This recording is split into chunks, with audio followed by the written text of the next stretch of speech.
नमस्कार, आप सभी का बहुत बहुत स्वागत है। मेरा नाम रूबिका लियाकत है। भारत 24 पर इस वक्त आप दहाड़ देख रहे हैं। मशहूर राजनीति की विज्ञानी थी रजनी कोठारी, जिन्होंने करीब 50 साल पहले एक दिलचस्प बात कही थी।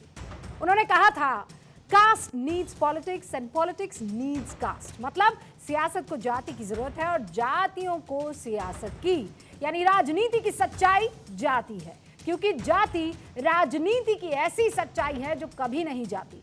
इसीलिए 2024 में होने वाले आम चुनाव की सारी रणनीति जातियों के इर्द गिर्द बुनी जा रही है। यूपी में यह लड़ाई एकदम साफ हो चुकी है। यहां पर बीजेपी का एनडीए गठबंधन और अखिलेश यादव का पीडीए गठबंधन तकरीबन एक ही रणनीति पर काम कर रहे हैं। दोनों का मकसद है ज्यादा से ज्यादा जाति समुदाय को अपनी अपनी पार्टी में जोड़ लेना। आज अमित शाह उत्तर प्रदेश के पूर्व मुख्यमंत्री कल्याण सिंह के जयंती पर हिंदू गौरव दिवस मना रहे हैं।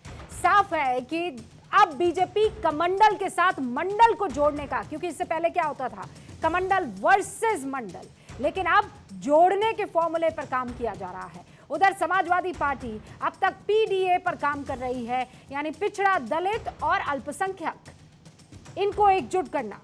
इन तीनों के साथ अब समाजवादी पार्टी ने राजपूतों को भी अपनी तरफ लाने की कोशिश शुरू कर दी है।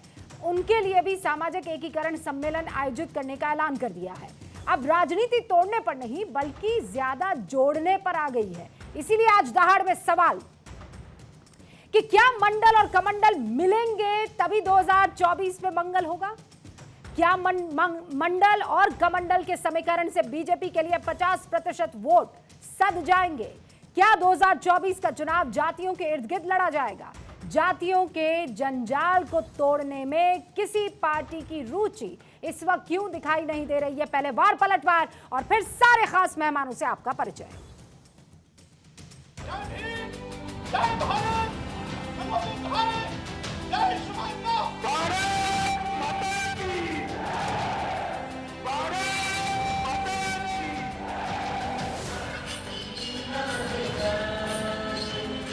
अमर है।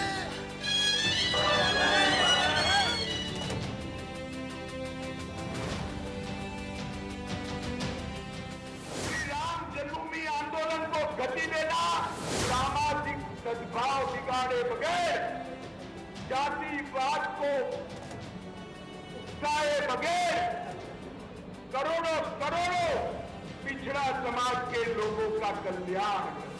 समाज अपने अधिकारों को समझने लगा है। उन्हें जो समय समय पे धोखे मिले हैं बहुजन समाज को, उस बात को वो समझ रहा है। बाबूजी ने कभी जातिवाद की बात नहीं की, परंतु हमेशा पिछड़ी समाज की जातियों को संबल देने का काम करा, उनका एम्पावरमेंट करने का काम करा। आज सामाजिक न्याय की सबसे बड़ी कड़ी अगर कोई बन सकती है तो वो हमारी जाति जनगणना है।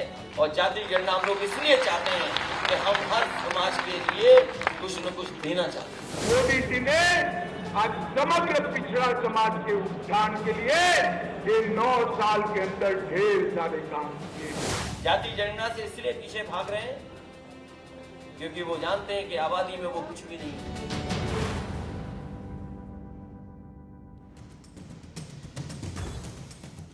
शिवम त्यागी यहाँ स्टूडियो में हमारे साथ जुड़ चुके हैं। भारतीय जनता पार्टी के राष्ट्रीय प्रवक्ता हैं महिमा सिंह, अब से कुछ ही देर में हमारे साथ जुड़ेंगी।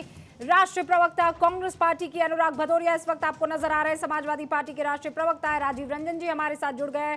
हमारे साथ जेडीयू के राष्ट्रीय प्रवक्ता के तौर पर जुड़े हैं राजीव जी। मलूक नागर जी सांसद है, बहुजन समाज पार्टी के हमारे साथ जुड़ चुके हैं। पहली मर्तबा भारत 24 पर मेरे साथ भारत 24 की दहाड़ में शामिल हो रहे हैं मलूक जी, बहुत बहुत स्वागत है आपका। इनफैक्ट एक्स्ट्रा वेलकम आज।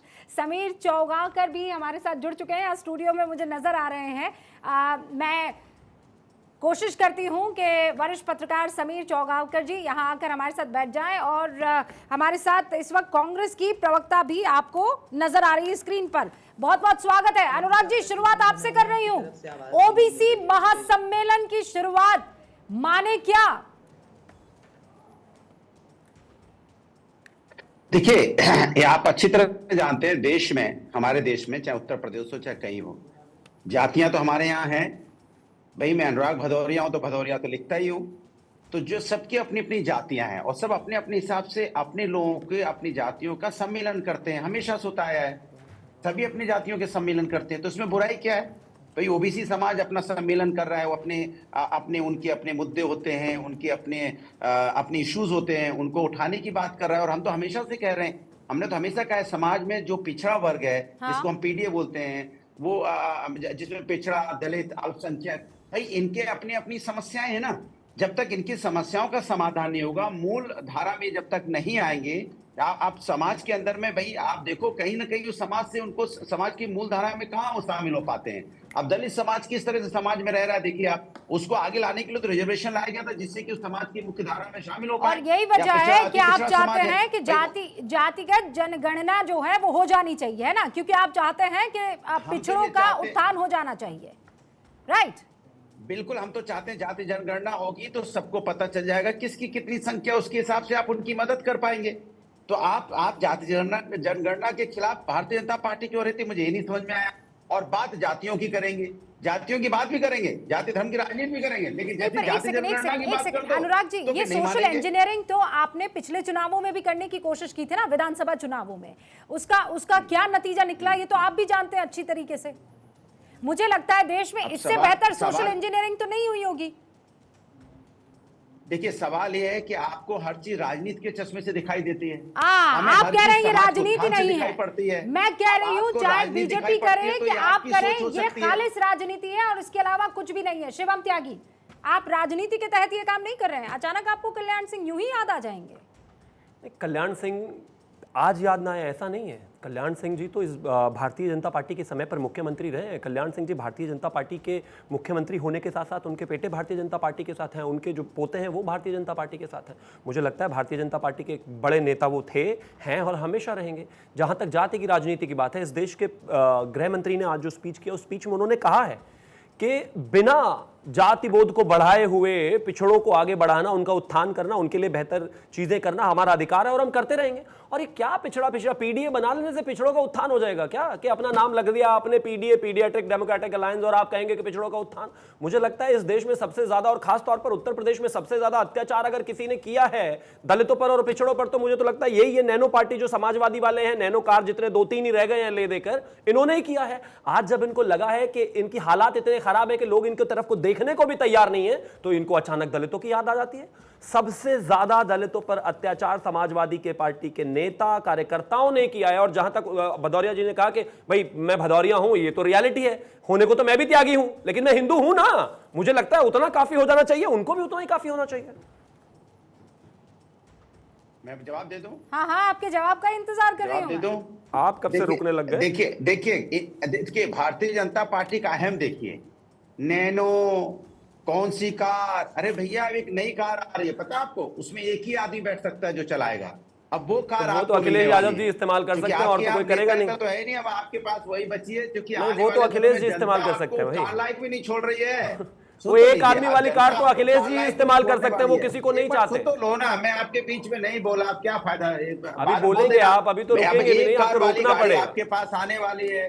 अब दिक्कत यह है कि आपको जनता ने तय कर लिया इस बार इंडिया जीतने जा रहा है। अब तो आप डर के मारे इंडिया भी नहीं बोल पाएंगे। देखिए अभी लंबी लंबी बातें बता रहे थे, मैं तो कहता हूं इंडिया जीतेगा, और आप इंडिया नहीं बोल पाओगे। अभी इंडिया बोलने के लिए INDIA बोलोगे, फिर विपक्ष का गठबंधन बोलोगे। अभी इंडिया बोलने के लिए कितना जोर लगाना पड़ेगा आपको। हम फक्र से बोलते इंडिया जीतेगा। आपने डिजिटल इंडिया किया था तो हमने क्या बोला? हमने नहीं बोला ना। अब अनुराग जी रुक जाइए, सुनिए, जब आप पैदा नहीं हुए थे ना 1947 में, जब आपकी पार्टी पैदा नहीं हुई थी, हिंदुस्तान तब से जीतता आ रहा है, इंडिया तब से जीतता आ रहा है। जब आपकी पार्टी एग्जिस्टेंस में नहीं थी, हिंदुस्तान और इंडिया तब से जीतता आ रहा है। जब आप कुछ बने, हिंदुस्तान तब नहीं जीता, इंडिया तब नहीं जीता। यार इंडिया के ऑरिजिनेटर है क्या आप? बताइए। अभी जुम्मा 4 दिन आपको 40 साल पार्टी चलाते नहीं हुए, बात कर रहे हैं कि अपना नाम इंडिया रख लिया। अब अनुराग भदौरिया का नाम मैं सचिन तेंदुलकर रख दूं तो इसका ये मतलब थोड़ी ना है कि 100 सेंचुरी इनके नाम हो जाएंगे। गजब बात है। ये सारे भ्रष्टाचारी मिलकर अपने आप को इंडिया बुलाना शुरू कर दिए तो कैसे होगा? नहीं चलेगा ना। अरे बोलो, इंडिया तेंदुलकर नहीं है ना, जीतेगा, बोल दिया। बोल दो, इंडिया इंडिया जीतेगा। 1947 क्या? से और उससे 5000 साल पहले से जीतता आ रहा और आगे भी जीतेगा। आप कौन है? हाँ, आप 24 तो में भी बेनिफिशियरी नहीं है जीतेगा। उसके। आप 47 चले गए। अरे दिक्कत क्यों है ना कि जाए आपके साथ 47 समस्या है भाई? कि आपको पीछे जाने तो की आप आदत ये है। कहना चाहते इंडिया हैं कि तब जिस भी दिन जीता ये था, INDIA अलायंस बना उसी 1947 दिन में भी इंडिया थोड़ी ना जीता आया था। इस हिंदुस्तान में। इंडिया अच्छा कल ठीक भी है, आप जीता दोनों को है, मैंने सुन इंडिया लिया, कल आप भी दोनों को जीतेगा। मैंने सुन लिया, लेकिन बात तो हो रही है पिछड़ा की ना, पिछड़ा की बात हो रही है। उनको जो साधेगा वही राज करेगा। लोकसभा के चुनावों को लेकर ये जो नए फॉर्मूले निकल रहे हैं, ये समझने की कोशिश है ना मलूक नागर जी। आपकी पार्टी का तो स्ट्रॉन्ग बेस है। क्या आपको लगता है कि दोनों ही पार्टियां जो इस वक्त पूरी कोशिश कर रही है, पुरजोर एक महासम्मेलन कर रहा है तो दूसरा हिंदू गौरव दिवस मना रहा है, कमंडल वर्सेस मंडल नहीं है, कमंडल प्लस मंडल चल रहा है, ये दोनों में से कौन जीतेगा? मुझे तो लगता है जिनके साथ आप होंगे वो। आप कहां? देखिए रूबिका जी, टाइम देना प्लीज। देखिए, आज एक बहुत अच्छी बात है, खुल के पिछड़ों की और दलितों की बात हो रही है, अकलियत समाज की बात हो रही है। नहीं तो पीछे क्या होता था, बात ही नहीं होती थी। कई बार कुछ लोग कहते हैं टेलीविजन, नेशनल टेलीविजन पे कि भाई जातियों की और पिछड़ों की और दलितों की बात मत करो।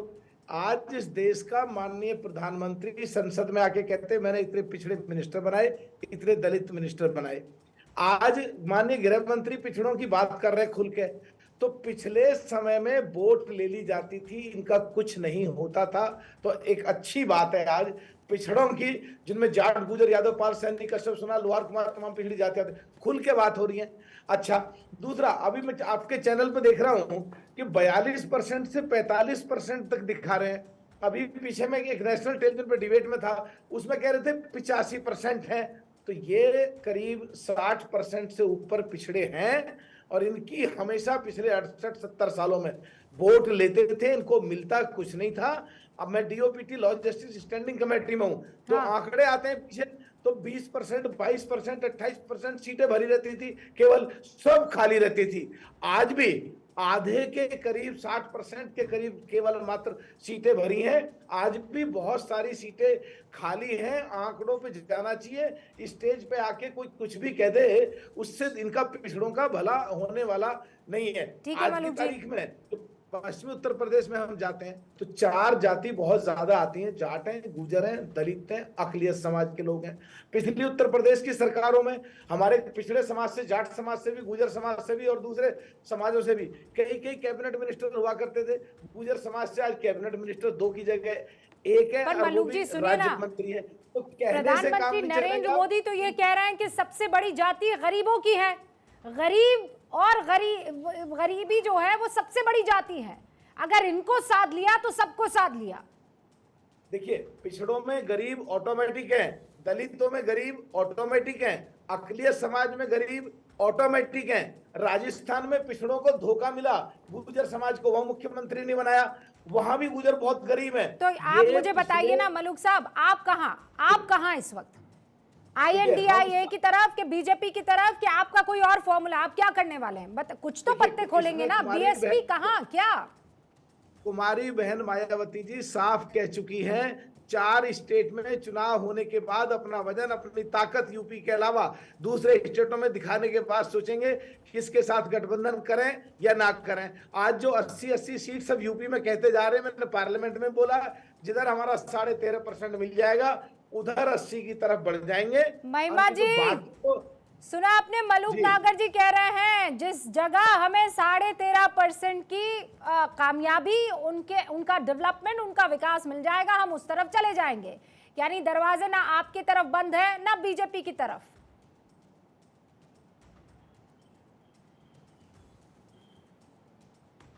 महिमा जी, क्षमा चाहती हूँ रूबिका जी, सवाल पूछा आपने?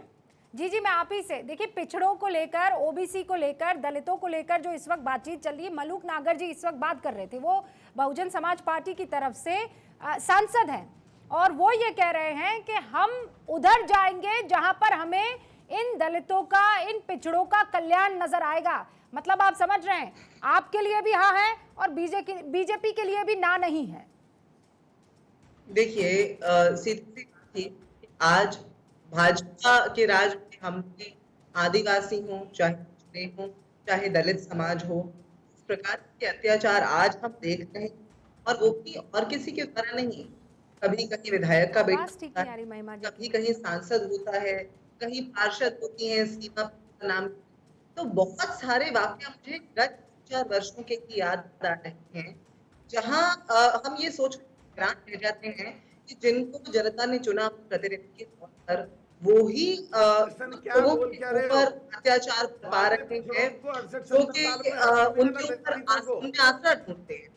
तो ऐसे में बहुजन समाज पार्टी यदि ऐसी बात करती है कि हम देखेंगे, हम सोचेंगे, तो ये बहुत दैनिक लगता है, बहुत ही दुर्भाग्यपूर्ण लगता है, कि हमें लगता है कि ये प्रत्यक्ष दुर्भाग्यपूर्ण लगता है आपको ये- मलूक जी? महिमा जी कह रही है बड़ा दुर्भाग्यपूर्ण है कि आप देखेंगे, आप सोचेंगे। इनको पिछड़ों की वोट ले ली, दलितों की वोट दे ली, 68 70 साल में ठगते रहे, कुछ दिया नहीं। इन्हें दुर्भाग्यपूर्ण ही लगते हैं। देश के 80% लोग ये ठीक कह रहे हैं, इसीलिए तो कांग्रेस की नैया डूब रही है।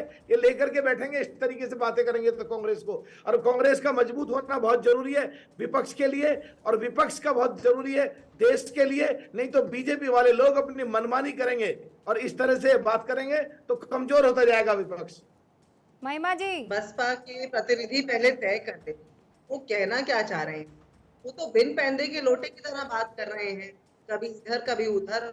वो तो मौका परस्ती की बात कर रहे हैं, कह रहे हैं हम रूबिका जी, हम ये कहना चाहते हैं कांग्रेस का मजबूत होना बहुत जरूरी है। राजस्थान में 6 विधायक हमारे डाका डाल के ले गए, हम इन्हें सपोर्ट कर रहे थे, पिछड़े और दलितों से जीते थे।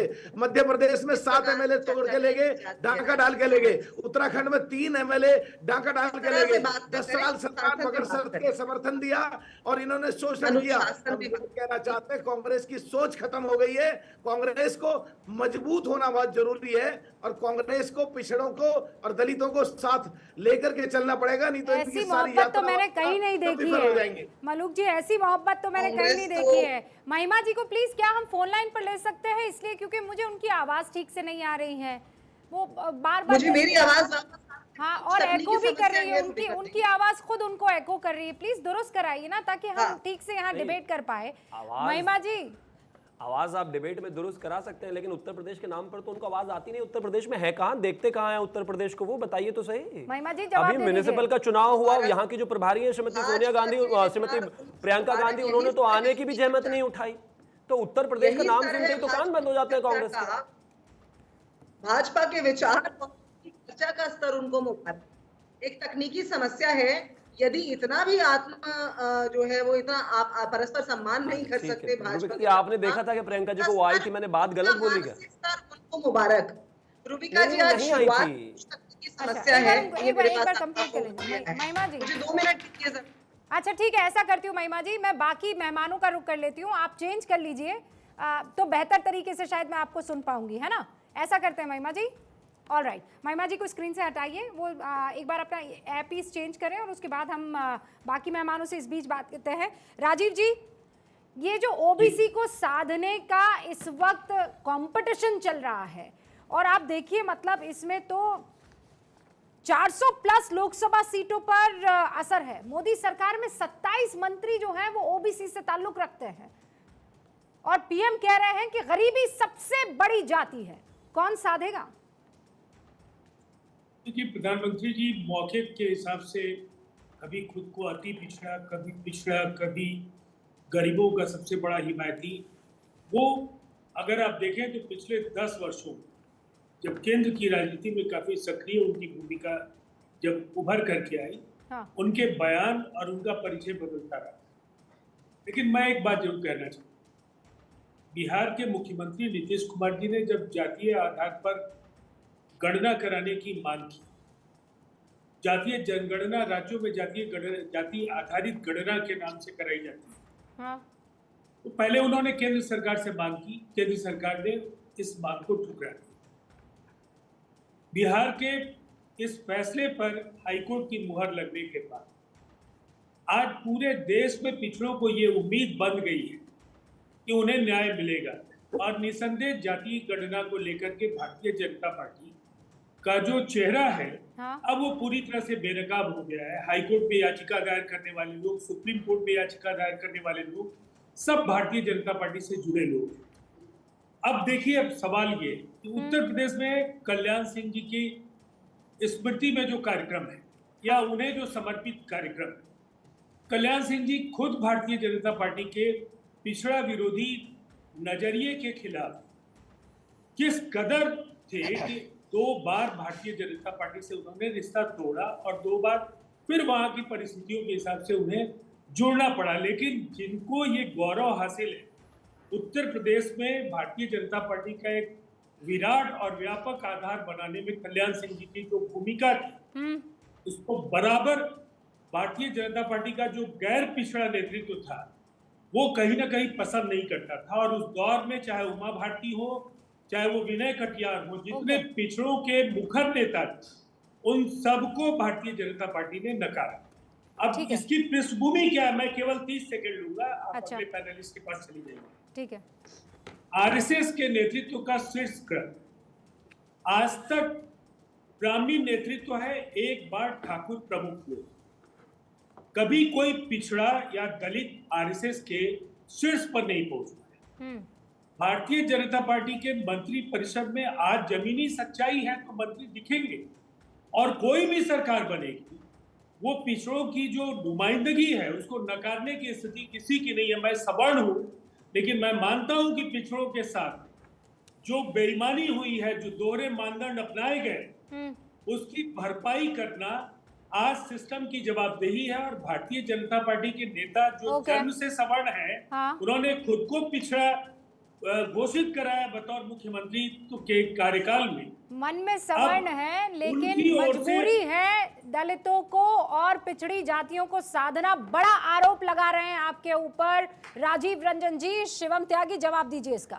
राजीव जी, आपके लिए इन 2010 the Manmohan Singh government did not take the concrete step towards conducting a caste census, citing logistical and operational difficulties.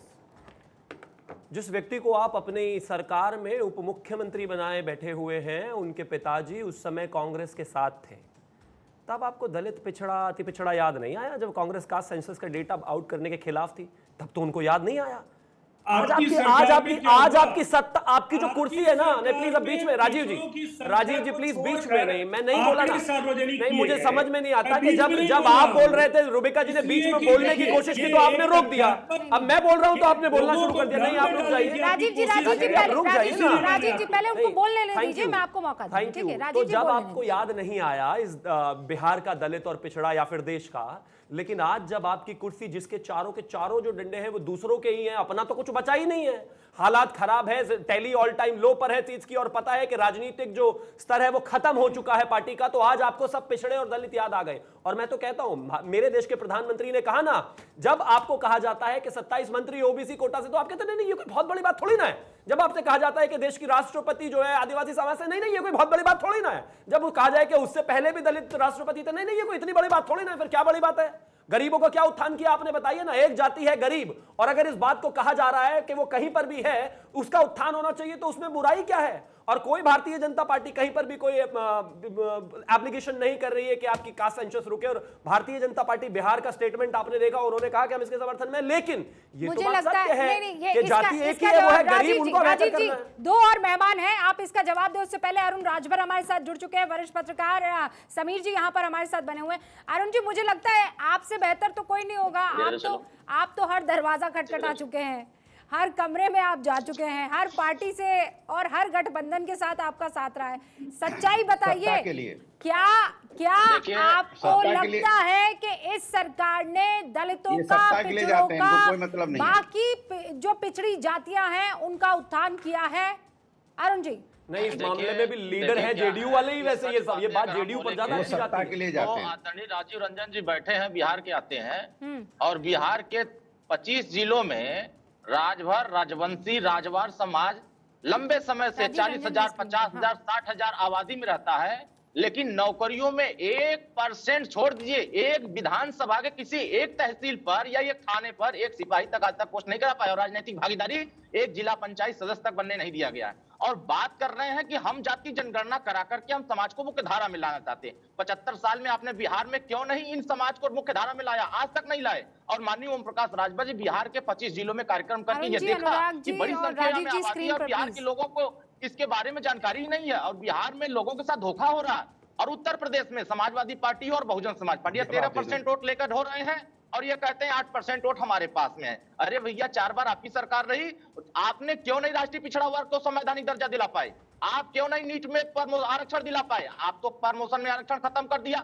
आपने ओबीसी का 27% में अकेले अपनी जाति को अकेले थाने पर सिपाही बनाने का काम किया, ब्लॉक पर तहसील पर अधिकारी बनाने का काम किया। फिर आपको राजभर चौहान मंत्री कब बन रहे हैं तो बता दो। पंक्ति बंजारा बहलिया ये क्यों नहीं? अरे मंत्री बना रहे हैं कि नहीं, आपको ये बताओ। बात करते हैं जब सत्ता पा लेते हैं तो सिर्फ अपनी जाति की बात करते हैं। मंत्री बना रहे हैं कि नहीं बना रहे? हमें चिंता उसकी है। तो यदुवंशी सम्मेलन करके ये कह रहे हैं कि भैया हम तो समाज के लिए जी अनुराग भदौरिया पूछ रहे हैं आपको मंत्री बना रहे हैं कि नहीं बना रहे हैं? आपको सिर्फ सत्ता से मतलब है, पिछड़ों से मतलब नहीं है। हमारा मुख्य लड़ाई है कि सामाजिक न्याय मिलना चाहिए। 31 जुलाई अरे मंत्री राजनीति का बन रहा है, मुख्य लड़ाई आपकी तो वो है मंत्री बनना की रिपोर्ट समाजवादी पार्टी को पढ़ना चाहिए, आपको कहाँ पिछड़ों से लेना देना है? पढ़ना चाहिए। अनुराग भदौरिया जवाब दीजिए, आरोप सीधा आप पर यह है, आप लोग बात तो सारों की करते हैं, तमाम दलितों पिछड़ों की बात करते हैं, अति पिछड़ों की बात करते हैं, लेकिन आपके रहते सिर्फ एक ही जाति का उत्थान होता है। सीधा आरोप अरुण राजभर आप पर लगा रहे हैं। एक सवाल और इनसे कर देखिए मैं तो ये पूछ रहा हूँ सीधा मैं बोल लूँ, बार ये पीडीए कहते हैं, मैं बोल लूँ। अच्छा एक सवाल और सुन लीजिए फिर उसके बाद जवाब दीजिएगा। अरुण जी एक सेकंड, पीडीए के पोल वहीं खुल गई। एक सेकंड अनुराग जी आप ही से सवाल पूछ रहे हैं अरुण राजभर। पहला सवाल तो मैंने कह दिया है, दोहराती नहीं हूँ। दूसरा सुन लीजिए, पीडीए को लेकर कुछ पूछ रहे हैं। हाँ अरुण जी मैं ये पूछ रहा हूँ कि अभी घोसी में उपचुनाव हो रहा है, उससे पहले खूब नारा दिए हैं पीडीए पीडीए। न पिछड़ों को हिस्सा मिला वहां, न दलितों को मिला, न अल्पसंख्यकों को मिला। मिला किसको? सुधाकर सिंह को मिला। सोचिए आदरणीय दारा चौहान जी पिछड़े वर्ग से आते हैं और पिछड़ा बाहुल्य सीट है। पिछड़ा बाहुल्य में पिछड़ों को आबादी के हिसाब से आरक्षण वहां राजनीतिक हिस्सेदारी भी नहीं मिली और वहां पिछड़ों को पीडीए के नाम पर धोखा मिल गया। तो ये बताएं ना कि इनका पिछड़ा प्रेम क्या है? पिछड़ा प्रेम क्या है भाई बता दीजिए ना। एक ही जाति या पिछड़ा प्रेम मतलब असल में पिछड़ा प्रेम? अरुण जी रुक जाइए, क्यों क्या है? तो अरुण जी रुक जाइए। आप जिस गाड़ी में बैठे हैं उसकी स्पीड की तरह ही बोलते रहेंगे तो समझ में नहीं आएगा। अनुराग जी देखिए मुझे चिंता इस बात की हो रही है कि भैया ये बताओ राजभर जी को मंत्री कब बना रही है भारतीय जनता पार्टी? भाई बार बार हमें चिंता है, अगर नहीं बनाएंगे तो फिर वापस हमारे पास आ जाओगे। इसलिए हम तो कह रहे हैं कि जल्दी से मंत्री, आपको तो मंत्री बनना है। आपको मंत्री से मतलब आपको कहाँ मतलब है? पिछड़ों से, इससे, दलित से, किसी से? तो एक काम कीजिए ना अनुराग जी, जाना है सत्ता की मलाई खानी है। काम कीजिए ना अनुराग जी, आप भारत 24 के इस डिबेट शो में क्लियरली ऐलान कर दीजिए कि चाहे कुछ भी हो जाएगी सत्ता के लिए आपके पास आएंगे, आप इनको आने नहीं देंगे, दरवाजे बंद रहेंगे। करेंगे ऐसा? देखिए अब देखिए मुझे तो लगता है उनके दरवाजे हर जगह ही बंद हैं। देखिए वहां पे देखो मुख्यमंत्री जी कैसे मुस्कुरा रहे थे। विधानसभा में जब बोला गया कि देखो जल्दी मंत्री बनाओ नहीं तो इधर आ जाएंगे, तो मुख्यमंत्री जी मुस्कुरा रहे थे ना। अगर ऐसी कोई सिचुएशन बनती है तो आप ऐलान कर दीजिए ना। अरे बोलने तो दीजिए, अरे बोलने तो पूरी बात करने दी। और जनता ने भी इनको देखो नकार दिया है कि जनता समझ गई है कि ये सिर्फ पिछड़ों की बात करके सत्ता हासिल करना चाहते हैं, सत्ता में कुछ पद पाना चाहते हैं, इसलिए जनता ने भी इनको नकार दिया है। अब ये परेशान है, आप परेशान है कि देखो कैसे चिल्ला रहे हैं। अभी चिल्लाने से नहीं होता है। जनता ने देख लिया कि किसको टिकट दिलाने के लिए ले गए थे। वो कह रहे हैं हमको मंत्री बना दो, बेटे को टिकट दे दो, बाकी पिछड़ा कहा गया, क्या लेना देना। कुल मिलाकर ऐसा है ना, आप दोनों रुकिए, कुल मिलाकर ऐसा है कि आप लोगों को बस दलितों को इस्तेमाल करना है, पिछड़ों को इस्तेमाल करना है। क्यों इस्तेमाल करना है? ताकि सत्ता की चाबी जो है उस ताले को खोल सके।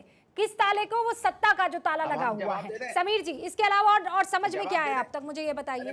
कोई आंकड़ा मुझे यहाँ बता दे, कोई आंकड़ा बता दे जिन्होंने ओबीसी के लिए, अति पिछड़ों के लिए कुछ ऐसा शानदार कर दिया हो। समीर जी जितनी भी क्षेत्रीय पार्टियां, मैं तो कह रहा हूं भारतीय जनता पार्टी को छोड़ के जितने भी राजनीतिक दल है भारतीय राजनीति के अंदर, भारतीय जनता पार्टी को छोड़ के जितनी भी राष्ट्रीय पार्टियां या क्षेत्रीय दल है, आप उनके अगर राजनीतिक इतिहास देखोगे तो सभी ने ओबीसी और पिछड़ों की दलित की राजनीति की है और सत्ता पाने का उसका एक माध्यम बनाया।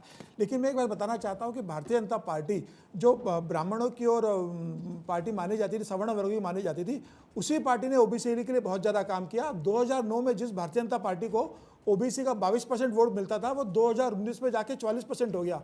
आप अगर उत्तर प्रदेश की आप बात करोगे तो आज उत्तर प्रदेश विधानसभा में भारतीय जनता पार्टी के 32% विधायक ओबीसी से, जो सबसे ज़्यादा विधायक भारतीय जनता पार्टी के।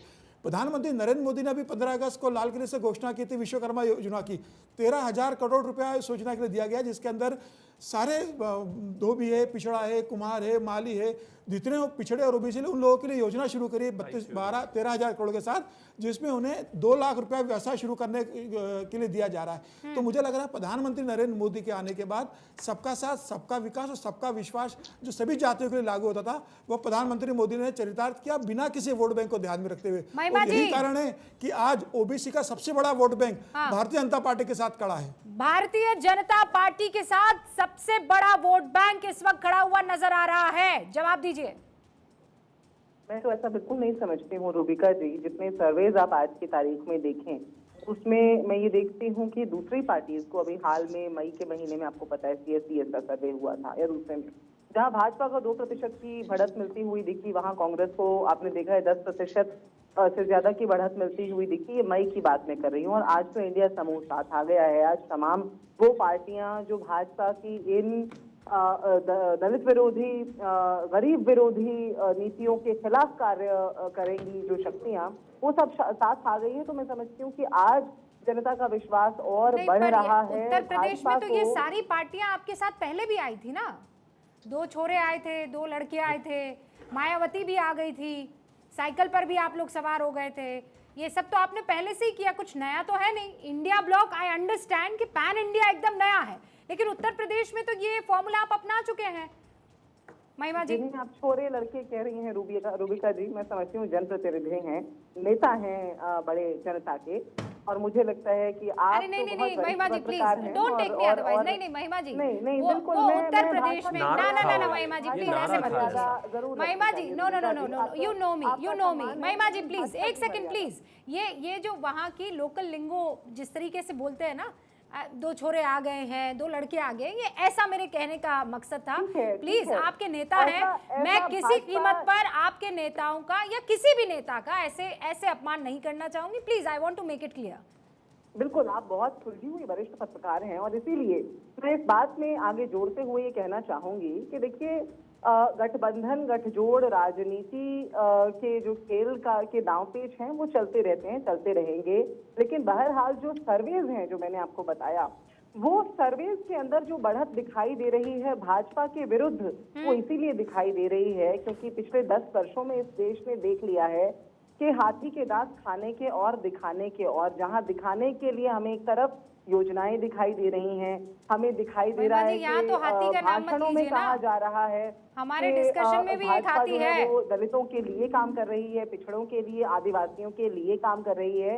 वहीं पर उसकी वास्तविकता कुछ और दिखाई दे रही है। और वो वास्तविकता क्या है?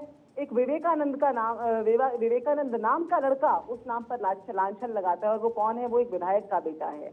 वो कौन है जो एक आदिवासी के ऊपर गोली चलाता है? उसी प्रकार से भाजपा के ही कार्यकर्ता बार बार कभी किसी आदिवासी के ऊपर मूत्र विसर्जन करते हुए, कभी कुछ और करते हुए क्यों नजर आते हैं रूबिका जी? यदि भाजपा इतनी ही पिछड़ा, दलित, आदिवासी हितैषी है, तो फिर बार बार भाजपा के हवाले से ऐसी खबरें ये देश क्यों देखता है जो दिल दहलाती हैं? शिवम त्यागी, जिनको देख करके चिंता होती है, मन रोता है। Okay, Shivam Tyagi, thank you. हम आह भी करें तो हो जाते हैं बदनाम, और वो कत्ल भी कर दें तो चर्चा नहीं होता। दलितों पर सबसे ज्यादा अत्याचार राजस्थान में। कभी एक शब्द भी बोला क्या प्रियंका गांधी ने, जो लड़की हूं लड़ सकती हूं, या फिर राहुल गांधी ने? दलित बेटी को जब गैंगरेप कर दिया जाता है, उस पर एक सवाल और जवाब कुछ किया क्या आपने? नहीं किया। जब बंगाल में दलित बेटी को जो है निर्वस्त्र करके घुमाया जाता है, कोई एक सवाल आप ममता बनर्जी तक से भी पूछ पाए? चलिए राजस्थान में तो आपकी अपनी सरकार थी तो ना बोलने की मजबूरी थी, लेकिन ममता बनर्जी से तो पूछ ही सकती थी। लेकिन राहुल गांधी को प्रधानमंत्री बनाना है तो दलितों के साथ कुछ भी होता रहे तो क्या फर्क पड़ता है? बिल्कुल नहीं बोलेंगे हम। तो मुझे लगता है उस दलित उत्थान पर तो आप ना ही बोले तो ज्यादा बेहतर है। और किस तरीके से इस देश की जो राष्ट्रपति है, आदिवासी है, उनको क्या बोल दिया था, क्या शब्द बोला था अधीर रंजन चौधरी ने, मैं तो बोल भी नहीं सकता। तो दलितों का कितना सम्मान आप करते हैं ये देश जानता है। और उत्तर प्रदेश के बारे में तो कांग्रेस ना ही बोले तो बेहतर है। आपके पास नेता तो छोड़ दीजिए, कार्यकर्ता नहीं है भाई, कुछ भी नहीं है। आपको कोई सीरियस लेने को तैयार नहीं है। छोड़ दीजिए, मैं तो कहता हूं ये जो नैनो पार्टी वाले अनुराग भदौरिया बैठे, क्या वही सीरियस लेते हैं? आज पूछ लीजिए, बिल्कुल सीरियसली नहीं लेते, क्योंकि जिस तरह का कॉम्बिनेशन बनाने के बाद और जो लड़कों वाली बात थी, मुझे लगता है उसमें उतना बुरा नहीं मानना चाहिए। आप युवा बताते हैं राहुल गांधी जी को इस एज पर, तो उत्तर प्रदेश में उनको लड़का और ये सब कहना बहुत आम बात है और मुझे लगता है इसमें कोई बुराई की बात नहीं है। लेकिन जिस तरीके से सारे कॉम्बिनेशंस उत्तर प्रदेश में भारतीय जनता पार्टी की सरकार के सामने फ्लॉप रहे हैं, वो तीनों साथ आए तब कुछ नहीं हुआ, 2 साथ आए तब कुछ नहीं हुआ, हर जीत में, हर समय पर, हर चुनाव में जो प्रचंड बहुमत भारतीय जनता पार्टी को मिला है उसी के आधार पर और अपनी जनप्रिय नीतियों के कारण ही आज हम 80 में से 80 क्लेम कर रहे हैं। और इसका एक और रीजन भी, 80 में से 80 आप ला पाएंगे? बिल्कुल ला पाएंगे। और इसका एक और ये अतिशयोक्ति अलंकार नहीं है, ओवर कॉन्फिडेंस नहीं है। अतिशयोक्ति नहीं है रूबिका जी, आप हमारा ट्रैक रिकॉर्ड देखिए ना, आप 17 देखिए, आप 19 देखिए, आप 22 देखिए, आप कहीं पर भी उठाकर देख लीजिए। और मैं कांग्रेस का स्टैंड क्लियर करना इसीलिए तो एंटी इनकम्बेंसी स्ट्रांग हो जाती है ना प्रभु। Anti incumbency Bharatiya Janata party और आदरणीय प्रधानमंत्री जी के विषय में काम नहीं करती है, वहां प्रो इनकम्बेंसी होती है। आपने देखा ना 14 में क्या था और 19 में क्या हुआ, और आप देखिएगा 24 में क्या होगा। इतना ही कॉन्फिडेंट तो आप हिमाचल प्रदेश में भी नजर आ रहे थे, मैं तो कहता हूं इतना ही कॉन्फिडेंट तो आप कर्नाटका में भी नजर आ रहे थे। लेकिन उत्तर प्रदेश ने जो डेटा दिखाया है, जो स्टैटिस्टिक्स दिखाई है, उत्तर प्रदेश के मतदाता ने जो विश्वास दिखाया है और जो गुंडागर्दी वाली सरकारें और जो हालात छोड़कर ये गए थे उसको बदला है हमने, और उसी आधार पर हम कह रहे हैं बीजेपी से छिटक गए थे कांग्रेस के मुकाबले जो ओबीसी वोटर्स हैं। शिवम त्यागी, ये आंकड़ा कहीं और से नहीं आया है, मैं कहता ये आंकड़ा पेपर्स में है। बिल्कुल है, लेकिन आप मुझे एक चीज बताइए ना, जितने भी अभी तक के जो चुनाव हुए हैं, क्या इन सब ने मिलकर वहां पर प्रयास नहीं किया? क्या किस तरीके से डेटा आया है वो आपने नहीं देखा? और क्या उत्तर प्रदेश ने नहीं देखा? सुनिए, 2019 में ज्यादा वोटर्स थे आपके पास, 2022 में ये वोटर्स कम हो गए। मैं किसके लिहाज से बोल रही हूँ? मैं पिछड़ों के लिहाज से। बिल्कुल, आप पिछड़ों के लिहाज। यही तो वजह है कि आपको ये आज की तारीख में सम्मेलन करने पड़ रहे हैं, क्योंकि आप जानते हैं कि अगर ये आपके साथ नहीं आए तो 80 में से 80 नहीं आ पाएगा। मुझे लगता मान लीजिए ना इस बात को, मुझे लगता है कि डगर बहुत मुश्किल है आपकी। मुझे लगता है कि अगर हिंदू गौरव दिवस मनाना, अगर हिंदू गौरव दिवस मनाना पाप है तो हम पाप कर रहे हैं। आप इसको पाप मानिए, हम पाप नहीं मानते। किसने कहा पाप है? बस तो फिर मैं तो सिर्फ इतना कहना चाहता हूं कि जो लोग हमारे हैं वो हमारे साथ ही आएंगे, इनके साथ नहीं आने वाले। लेकिन आप जैसे ही कुछ बोला जाए तो आप कह रहे हैं हिंदू अगर कहना पाप है। अरे हिंदू की तो मैं बात ही नहीं कर रही हूं। आपने कहा ना कि आप इसीलिए कर रहे हैं, नहीं इसलिए नहीं कर रहे हैं, हमारे नेता की जयंती हम उनके लिए कर रहे हैं। आप ये फौरन आपने जेब में से हिंदू कार्ड काहे निकाल दिया? बिल्कुल नहीं, मैं तो पिछड़ों की बात कर रही थी। मतलब आप उसको पिछड़ा कार्ड बताएंगे, मैं हिंदू कार्ड बताऊं तो वो कार्ड हो जाता है। लेकिन ये हिंदू जातियों में बटा है, ये सच्चाई है कि नहीं है? अगर हमने हिंदू गौरव दिवस मनाया और किसी को वो गलत लगता है तो वो लगे। किसने कहा कि गलत लगता है? अनुराग भदौरिया, क्या आपको गलत लगता है हिंदू गौरव दिवस? देखिए, मैं बोला नहीं किसी के बीच, मुझे पूरा विश्वास नहीं बोलेंगे। अब भारतीय जनता पार्टी की इनसिक्योरिटी देखिए। अब हिंदू दिवस मना रहे हैं गौरव, तो क्या किया हम लोगों ने? बोला क्या किया? आप ये गलत है, किसी ने नहीं बोला, खुद ही कह रहे हैं कि लोग अगर गलत समझ रहे हैं तो हम क्या करें? लोग गलत अरे लोग कुछ कह ही नहीं रहे, तुम जबरदस्ती चिल्ला रहे हो। इसके मतलब कि आपके मन में चोर है, कि आप राजनीतिक रोटी सेकना कर चाहते हो। हमने किसी ने बोला हमने अच्छी बात मना रहे तो मनाओ, किसने बोला कि मत मनाओ? लेकिन खुद ही कह रहे हैं कि लोगों को बुरा लग रहा है तो लगने तो। लोगों को बुरा लग रहा है, अरे किसी को बुरा नहीं लग रहा है भाई, आप ही को बुरा लग रहा है, मुझे लग रहा है। ये बुरा सिर्फ किसी को लग रहा है तो भारतीय जनता पार्टी को लग रहा है। एक बात। दूसरी बात, भारतीय जनता पार्टी की देखो सवाल, बार बार आपने उनसे पूछा कि भाई ये बताइए कि आप जब हम इनसे पूछते हैं कि जाति जनगणना की बात करो तो ये भाग जाएंगे, चुपचाप बोलेंगे नहीं, उसमें चुप्पी साथ जाएंगे, बोलने को तैयार नहीं। इतनी ही चिंता है तो जनगणना कराइए ना भाई, मैंने तो उससे जवाब पता चल दिया जाएगा अनुराग कितने भदौरिया। किसकी मुझे संख्या है, लगता है उसकी आप मदद ना होने जब के लिए। बोलते हैं ना तो सुनते नहीं। मैंने जवाब दिया जातीय जनगणना पर भाई, 2010 की स्टेटमेंट कोट करी, आपने सुनी नहीं शायद। भाषा बदल के कोट करनी है तो मैं वो भी कर सकता हूँ, बताइए। लैंग्वेज चेंज कर दूं, उसकी जो पढ़ा था मैंने, मैं वो भी कर देता हूँ अगर ऐसी बात है तो। अच्छा, अनुराग भदौरिया आपके बीच में नहीं बोले थे, एक बार उनको बोलने का मौका दे दीजिए। नहीं बोला, बोलने का मौका दीजिए। इससे पता चलता है कि आप कितने परेशान हैं, कितना अंदर से बौखला गए हैं कि आपकी चोरी पकड़ी गई। किसी ने नहीं बोला, आप ही बोल रहे हैं कि हम अगर गौरव मना रहे हैं तो उसमें क्या दिक्कत है? अरे भाई किसी को कोई दिक्कत नहीं है, मनाइए। सवाल पूछा था एंकर महोदय ने भाई, आपने सुना नहीं शायद। अच्छा, अब वो भी एंकर का मैं सवाल भी आप ही पूछ लो भैया। आप कहा आप इतनी डोमिनेट कर रहे हो वहां बैठ के, तो एंकर भी खुद ही बन जाओ, सवाल भी खुद ही पूछ लो। अनुराग जी आप सुन नहीं पा रहे, आप सुन नहीं रहे। एक सेकंड, ये तो जान लीजिए कौन बैठा है यहाँ पर। कोई डोमिनेट करेगा हमको यहाँ बैठ के? हैं अब वो दिन आ गए हैं। नहीं आजकल जी नहीं, आजकल देखने को मिल रहा है ऐसा ही, बीजेपी के प्रवक्ता आके एंकरिंग को डोमिनेट करते हैं, वो सवाल ऐसा यहाँ नहीं हो सकता है, ऐसा यहाँ नहीं होगा। आपके सवाल बैठ के यहाँ पर रूबिका लियाकती पूछ रही थी, वोट बैंक गिरता हुआ, वो फैक्ट कोई और नहीं, रूबिका लियाकती पूछ रही थी। तो आप फिक्र ना कीजिए, आपकी आवाज यहाँ बुलंद तरीके से उठाइए, डोंट यू वरी सर, सारे सवाल सबके दिल के सवाल पूछे जाएंगे। अब मुझे ये बताइए, आखिरी मैं कंक्लूजन की तरफ पहुंच रही हूँ, मैं सबको 30-30 सेकंड में ये पूछ ली, मैं सवाल नहीं दोहराऊंगी ताकि वक्त जाया ना हो। 30 सेकंड में अनुराग भदौरिया ये बताइए, ओबीसी किसका और क्यों? 30 सेकंड, ये सबके लिए सवाल है। हाँ, देखिए, हम